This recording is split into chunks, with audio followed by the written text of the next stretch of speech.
Hi, hello po sa inyong lahat. Welcome to Imara Tarot, your psychic medium. This is yung kapalaran sa mga Aries sign. This is your monthly reading in month of July 2022. So bago po ang lahat, marami pong salamat sa inyong pagpanood at pag-subscribe. Sa hindi pa po nakapag-subscribe, please subscribe my channel. Thank you so much. At nakalatag ng parahan ninyo dito at pinagdasalan ko na rin ito. Paalala lang po na maring iba sa inyo mag-resonate, maring din ang iba ay hindi. So i-pick nyo lang kung saan kayo mas naka-resonate. Okay? Aries, your higher energy or yung self with this month, the sacrifice and also the seven of arrows. Ikaw itong nandito sa iyo is more on sacrificing yourself, effort, at nandito the seven of arrows, more mag-success ka nito. Ikaw din itong tao na honest ka, devoted ka dito sa mga taong mahal mo dito. It's something yung higher energy or dito sa yung higher energy here na may mga intimacy, may mga kaligayahan ka na ngayon. Pagpalagay ang iyong loob, yun ang kapalagayan ng loob, ipalagay ang iyong loob in this month dito. Sa finances, work dito sa iyo sa finances, wala kang mas more on give ka dito sa finances. At dito sa love life mo dito, maaari ito may mga bumabalikan dito sa iyo, magkabalikan ito, some relationship dito. And also dito sa trabaho, maaari din dito sa trabaho mo is more peace na dito sa trabaho mo, my dear. So more clarification din dito sa iyo. This is dito sa iyo ng past, more present, higher influence, mangyayari dito sa iyo. Your challenge na haharapin ng mga pagsubok mo dito sa buhay. This month, na mga tao nakapalibot dito, mga attitude o mga environment mo dito at saka naka-advices at also the result. Your recent past mo dito is the six of pentagramen, baliktad siya, and also the five of cups.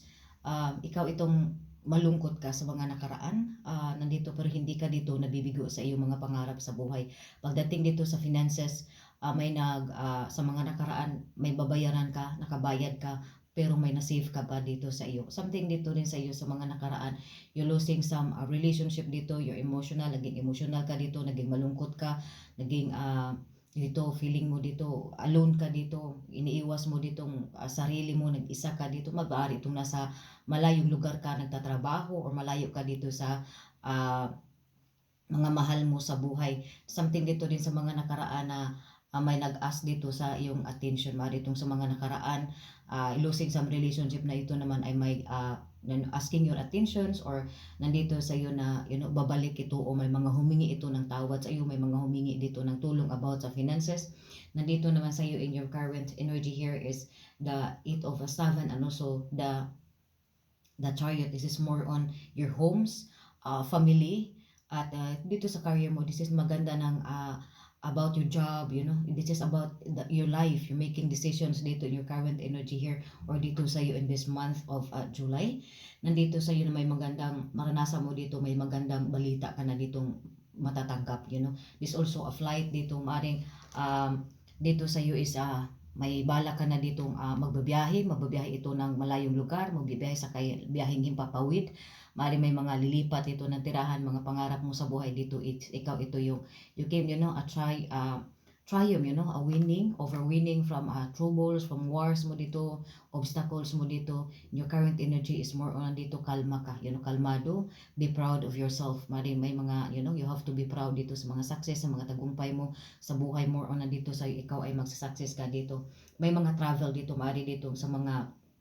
ngayon sa hindi ka nabibigo sa mga binata or dito sa love life mo, hindi ka talaga nito ngayon mabibigo sa lahat ng mga balak o sa mga plano mo dito. More on dito sa iyo din magta-travel ka. And also dito sa iyo sa influences mo dito this month, my dear, o mangyayari dito sa iyo, magbibigay o magdadala dito sa iyo this month is the month, the Queen of Vickers and also the Five of Pentagramen. This is here na nakita ko dito you are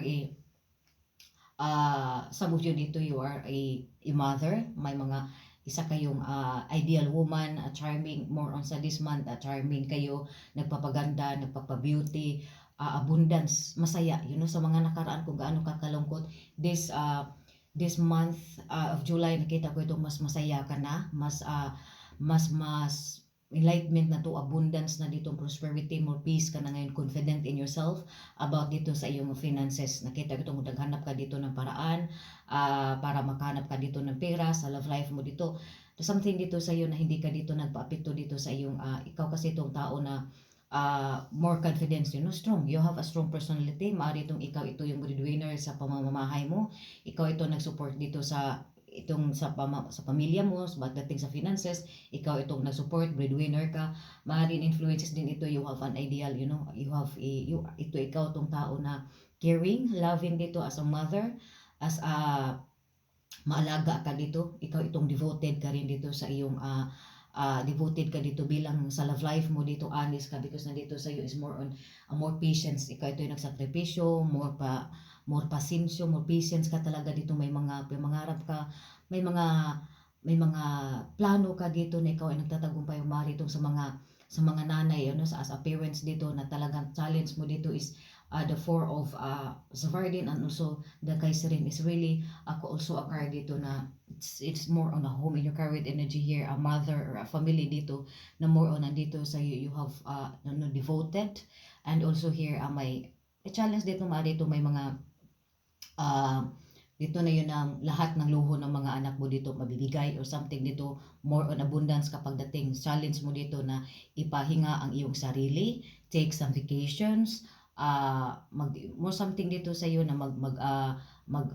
magbiyahe ka dito or maging something dito sa iyo sa trabaho mo dito, mas relax na itong trabaho mo, challenge this month, mas more on this month sa trabaho mo, kung dati busy ito, toxic ito, mas ngayon naman is maayos na ito, yun kailangan mo dito maging kampante ang iyong sarili, maging relax ka, hindi mas hindi ito yung dito sa buwan na ito ang company mo or ang pinagtrabaho mo ngayon hindi na ito toxic, hindi na ito sobrang busy, mas more on relax na, maluwag. Kumbaga pagdating dito sa yung finances, may financial enlightenment ka na dito, abundance, yung mga pagsisikap mo dito, paghihirap mo dito, mas more on nagbubunga ito, committed, commitment din ito, committed ka sa ito sa trabaho mo, focus mo na dito sa iyo, influences din dito sa mga taong nakapalibot dito sa iyo is the page of pentacles and also the death. This is more on dito may mga it is a nice card, big transformations, there's a new beginnings also dito. It means to say na may mga tao dito nakapalibot dito sa iyo, maaring anak mo ito, it could be a lovers mo dito na mas bata ito sa iyo, na ito naman ay handa itong mag-support dito sa iyo sa about sa finances, kaya nandito sa iyo more on influences dito, may financial security ka na dito, abundance ka dito, maaring may nag-support dito sa iyo pagdating sa finances, maaring sa trabaho mo dito babalik, maaring dito sa trabaho mo dito mga malaki na itong pagbago sa trabaho, sa love life mo dito, handa siyang magbago dito, nagbabago do something dito sa mga taong nakapalibot dito sa iyo or nag-influence dito sa na may handang magbago siya sa buhay niya, may mga maaari itong may mag-support na dito pagdating sa finances, maaring may mga anak ka dito nagtatrabaho na ito na may ito sa iyo, may mag-support na dito sa trabaho dito sa pagdating mo dito sa finances, mas more on this month, mas makatanggap ka dito ng mga financial support dito sa mga taong nakapalibot dito sa iyo, maaring sutor mo ito, maaring husband mo ito, maaari din ito mga anak mo ito, my dear. At nandito sa iyo, advices dito sa iyo is the Rider, Fanas Fardin, and also the Two of Pentacles. Mas nandito sa iyo, nandito yung focus ka lang, nandito yung for determination. May mga pangarap ka dito sa buhay, maging masaya ka kasi nandito sa iyo, mas malungkot ka dito, kasi inaano mo dito yung sarili mo, ina-isolate mo dito yung sarili mo. Dito ngayon, madapat dito sa iyo, may mga blessings na dito sa iyo. Maging masaya. May magbibigay ka na ngayon ng tuwa, naging passionate nandito sa iyo is focus ka lang dito at lahat naman dito sa iyo walang makakapigil dito sa iyo. It is a card dito sa iyo na you are not taking nandito yung full of patience ka dito, hindi ka takot dito na makikibaka dito, o wag kang matakot makikibaka sa lahat ng dito sa buhay mo dito, kasi result dito sa iyo is the star and also the temperance. This is a nice card dito sa iyo, marami siyang mga major arcana nandito sa iyo, making decisions, choices and issues dito sa iyong life, more on nandito sa love life mo, as is more on nandito rin sa iyong career. Result here is in mari dito may mga sa career mo dito, you are now in hoping dito some promotions, a new job mo dito, babalik because na may mga long distance, a long term contract, long term dito is a uh,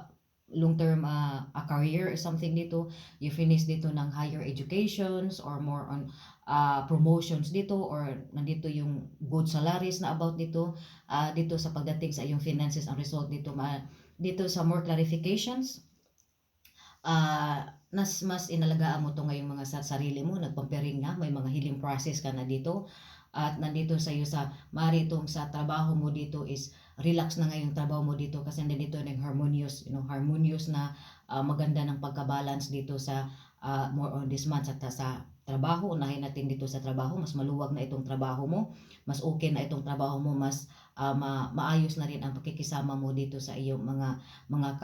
nakapalibot dito sa iyo, nagbago sila, mabait na sila, nandito yung mag-good ambience na, lively, masaya na ngayon ang dito sa trabaho mo ngayon, pati ikaw dito sarili mo, masaya ka na. At nandito maaari itong babalik ka dito sa, because mas ari dito may mga travel or contract dito, this kind of energy current dito, maaring babalik ka dito sa dati mo ditong pinagkatrabahoan, or maaring may mga promotions dito sa trabahoan mo or something, this kind or bagong trabaho dito. At maaari din itong dito sa iyo na finish ka na dito ng proceed dito sa higher education or something dito na may mga anak ka na dito nakapagtapos sa pag-aaral, na ngayon ikaw naman ito yung babawi na sila, excellent na dito yung magpahinga ka na. At nandito sa love life, maaari itong sa relationship ngayon dito sa inyo, mas more on na give and take na kayo dito, more on nandito naman sa couples, nakita ko dito mas may pagmamahalan, may understanding, peace na dito bawat isa sa inyo dito, mas nakita ko itong there's a peace in mind, a peace in heart, happiness na dito, may mga devoted na sa isa't isa. Maaari itong dito sa mga dito din sa iyong maaari itong may mga family mo dito, it could be some of your family, mga anak mo dito, kasi may makita ko itong may mga healing process, may mga forgiveness na dito, may bumabalik dito, may mga magkabalikan, may mga bumabalik, because this is also here, nakita ko dito may mga retreat, challenge dito, retreat mo dito sa'yo, may mga serenity na dito sa'yo. So dito is more peace ka this month, more peace ka dito, peaceful in mind, more relaxed pagdating dito sa iyong finances. Di mo inisipin yung finances mo dito, maaari ditong lahat ng luho mo dito, material mo dito na bagay, mabibili mo, makatravel ka pa dito, kasama yung mga couples dito, magbabiyahe kayo, makapunta ka dito magbiyahe ka dito sa mga lugar, sa mga malayong lugar na hindi mo pa napuntahan, more on this kind sa mga couples, at nag-save pa kayo dito, maaari nag-overtime pa, may pira ka, pero nandito yung gusto mo pa rin ditong mag-overtime ka para din, may ma-save ka pa dito. So kung may mga babayaran ka dito, mas more on pagdating sa finances, lahat ng mga bayaran mo dito, on time na makabayad ka, at may na-save ka pa dito. Nandito rin dito sa dito sa mga naghiwalay na amari din ito, kasi nakita ko ito may mga challenge dito, may mga mari ito may nagbuntis, may giving child, giving birth dito or something dito, na ito naman is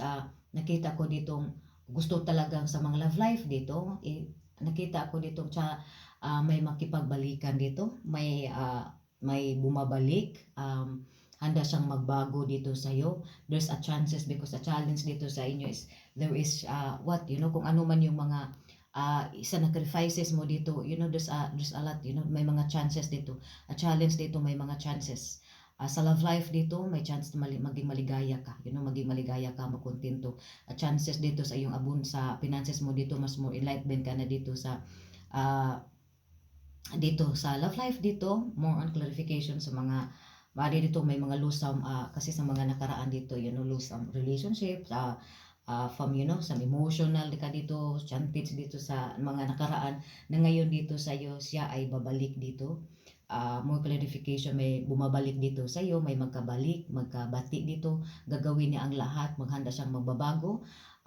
dito sa iyo, kasi maaari itong may mga anak na kayo dito, maaari itong nagbuntis ka, at pananagutan niya ito yung pagbubuntis mo dito in this kind of energy here. So this month mas for ipalagay ang iyong loob dito, may mga kapalagayan ka ditong loob, at nandito naman sa iyo na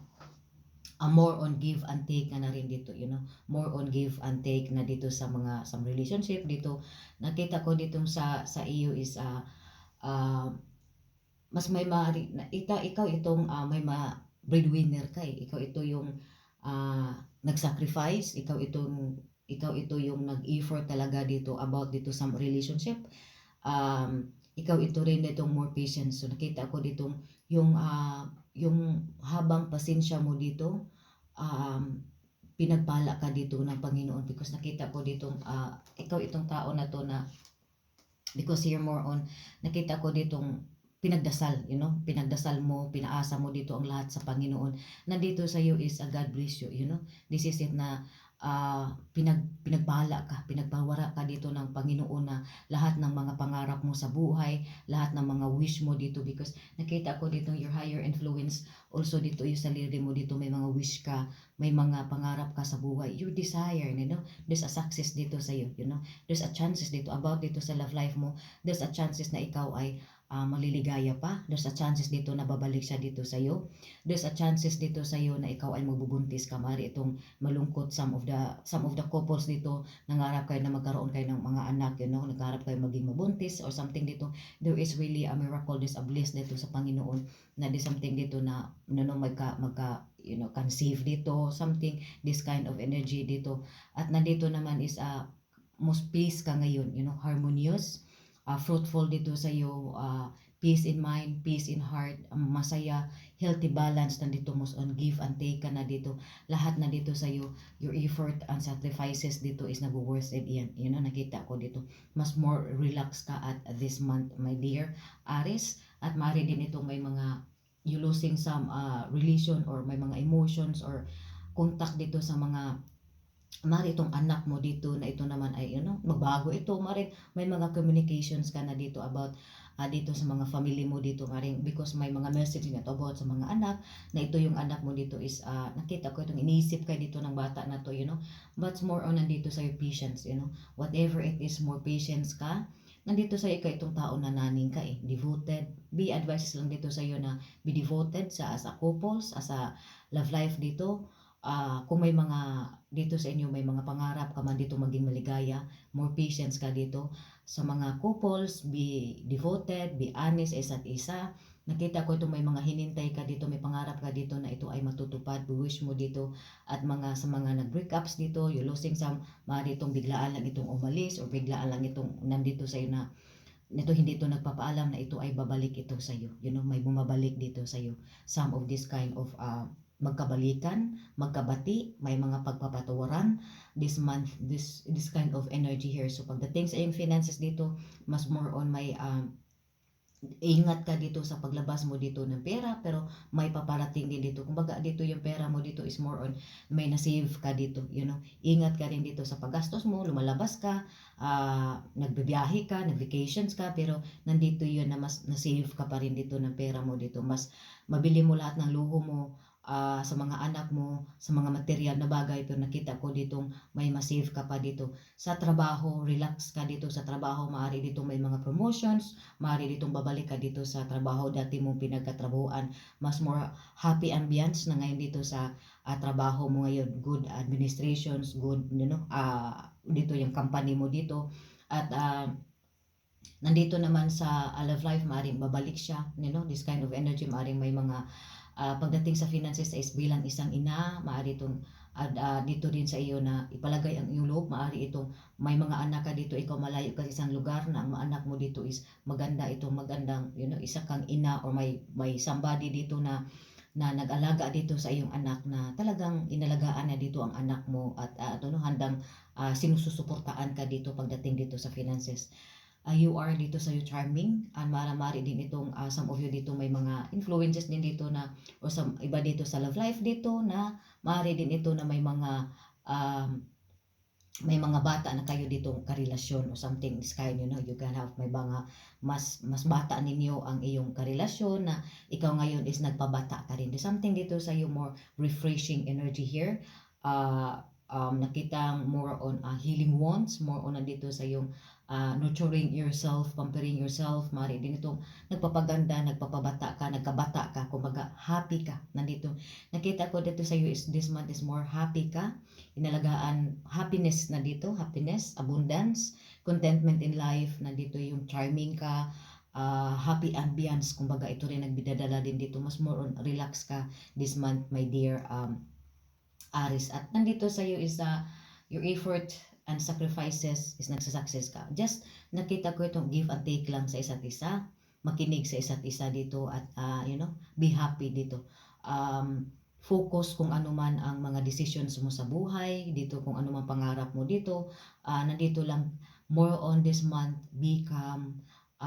patience, relax. This month you're more on relax. Kalma lang, kalma. May mga dito sa iyo is there's a lot of big changes dito sa iyo in your life now,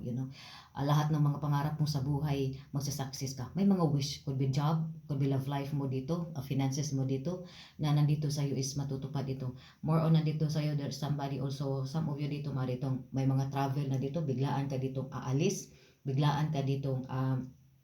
magta-travel dito. It could be travel abroad because may mga long distance travel dito. It could be contract, may something also dito register kung nang-apply ka na dito for maring sa buwan na to, nang-apply ka dito pang ibang bansa na ito naman ay ma-approve ito, something dito, may mga chances ito. Maari din ito na may mga hinintay ka na dito, challenge mo dito na may mga hinintay ka na dito na ito ay paparating na, maaaring hinintay ito ng travel na papaalis ka na something or visa dito na ito na ipaparating ito, my dear, mangyayari na ito this month, my dear Aries. So marami pong salamat sa iyong pagpanood at pag-subscribe. Sa hindi pa po nakapag-subscribe, please subscribe my channel. Thank you so much and God bless you all. Please don't skip the ads, my dear. Thank you.